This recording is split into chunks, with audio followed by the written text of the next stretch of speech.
This extremely attractive machine you're seeing here is the Snapmaker 2.0, which I've just unboxed to start a review.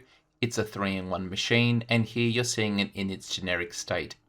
Unboxing and assembly took me about an hour. It's always a little bit slower because I'm filming, so I think an hour would be comfortable for most people. And quite honestly, I'm gushing over the quality of this thing.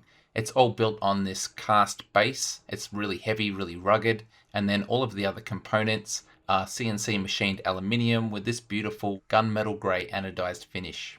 The quick start guide with all the assembly instructions and other instructions for using the machine is another work of art. It's glossy A4 color like a magazine, really clear instructions, perfect English, really easy to follow and high quality.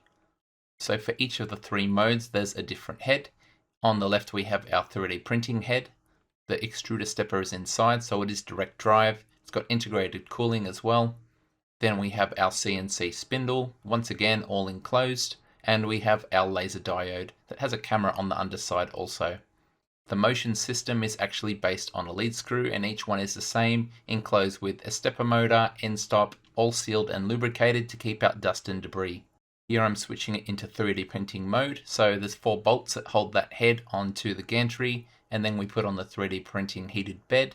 This does take a while. I think there were 22 screws for this section, and we have a magnetic top, and the surface on that is like build tack. This is the control box on the rear with the main board inside. It's very compact, and each of the ports has this rubber dust cover, nicely labeled, so as you plug in components for the various functions, it's very hard to go wrong. The touchscreen is also a work of art.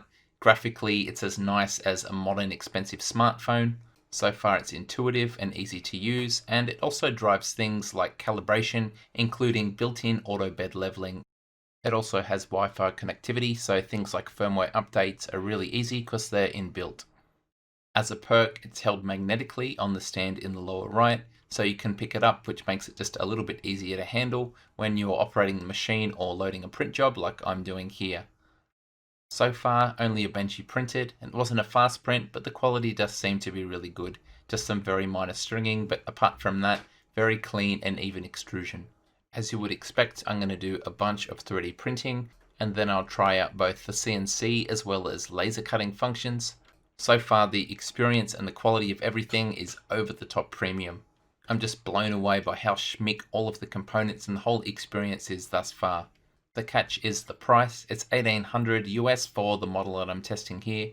A big chunk of money, but so far it seems like this is one of those premium items where you get what you pay for.